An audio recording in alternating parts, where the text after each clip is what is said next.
আসরের ওয়াক্ত নির্দিষ্ট হওয়ার কারণ তিনটি। 1 নম্বর কারণ, এই সময় হযরত আদম আলাইহিস সালাম আল্লাহ তাআলার নিষিদ্ধ ফল ভক্ষণ করেন, ফলে তিনি বস্ত্রহীন হইয়া পড়েন এবং আল্লাহর আদেশ অমান্য করার দরুন বেহেশত হইতে বহিষ্কার হন এবং দুনিয়ায় নিক্ষিপ্ত হন। এই সকল ঘটনা আসরের সময় ঘটিয়াছিল। এ কারণে এই সময়ে উম্মতি মুহাম্মাদীকে কোনো কিছু খাওয়া বা পান করা হইতে বিরত রাখিয়া, নামাজে মশগুল রাখিয়া কিছুক্ষণ রোজাদারের মতো থাকিতে আদেশ করা হইয়াছে, যাহাতে তাহারা আল্লাহর সন্তুষ্টি এবং রহমত লাভ করার যোগ্য হইতে পারে। এই সময় হযরত আদম আলাইহিস সালাম স্বীয় স্ত্রী হযরত হাওয়া আলাইহিস সালামের সহিত কথা বলিয়া ধোঁকা খাইয়াছিলেন।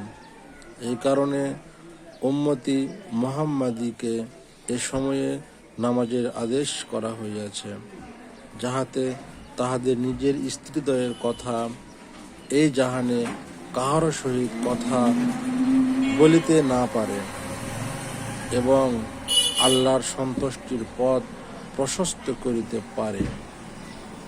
এই সময় হযরত আদম আলাইহিস সালাম আল্লাহর আদেশ অমান্য করিয়া শাস্তিস্বরূপ বেহেশত হারাম এবং দুনিয়ার কয়েদখানায় আবদ্ধ হন। তাই উম্মতি মুহাম্মাদীকে এই সময় আল্লাহকে স্মরণ করার হুকুম দেওয়া হয়েছে, যাহাতে তাহারা আল্লাহর আদেশ মান্য করিয়া দুনিয়ার কয়েদখানা হইতে মুক্তি লাভ করিয়া বেহেশতে গমন করিতে পারে।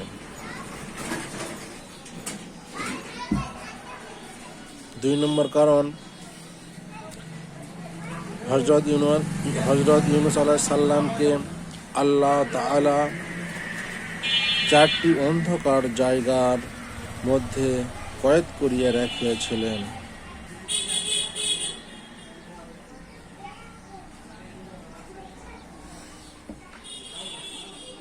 1 দরিয়ার অন্ধকার, 2 মাছের পেটের অন্ধকার, 3 হযরত ইউনূস আলাইহিস সালাম ভক্ষণকারী মাছটি অন্য আর একটি মাছ ভক্ষণ করিয়াছিল, এই বড় মাছটির পেটের অন্ধকার, এবং 4 রাত্রের অন্ধকার।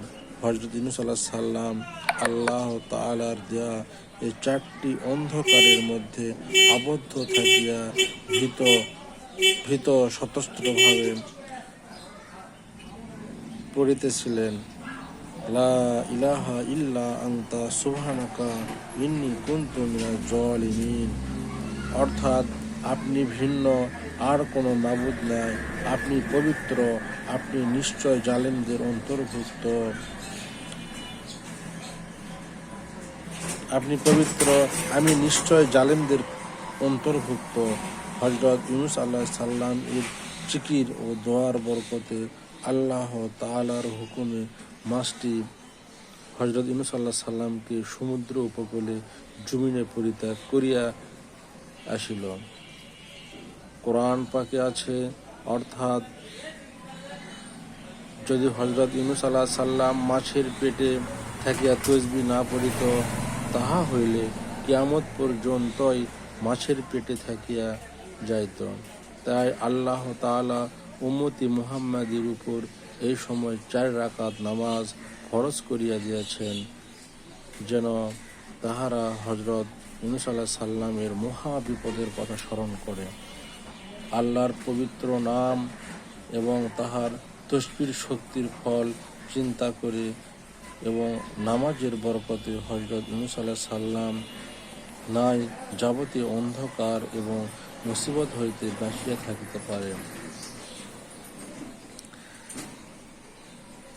3 নম্বর কারণ, কবরে বা বড়ঝকে প্রতিটি মানুষকে মুনকির নাকিরের সওয়ালের সম্মুখীন হইতে হইবে। এই সময়টি অত্যন্ত কঠিন ও ভয়ানক। মানুষের এই নির্জন সময়ের বিপদে সাহায্য করার জন্য আল্লাহ তাআলা তাহার অসীম রহমতে আসরের নামাজ ফরজ করিয়া দিয়েছেন। কেননা কবরে যখন তাহাকে পুনরায় জীবিত করা হবে, তখন সে দেখিবে যে আসরের নামাজের ওয়াক্ত যাইতেছে এবং সূর্য অস্ত যাইবার সময় অতি নিকটবর্তী।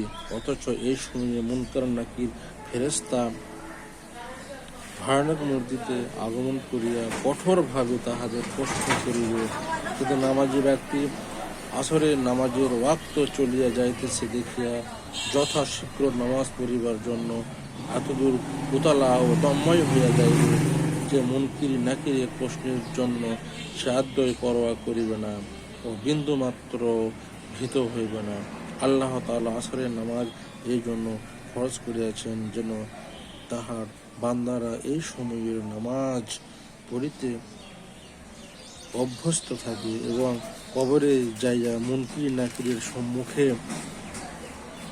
চিন্তায় এতদূর মশগুল থাকে সে যেন এই কঠিন সময় সে আদৌ বিচলিত না হয়।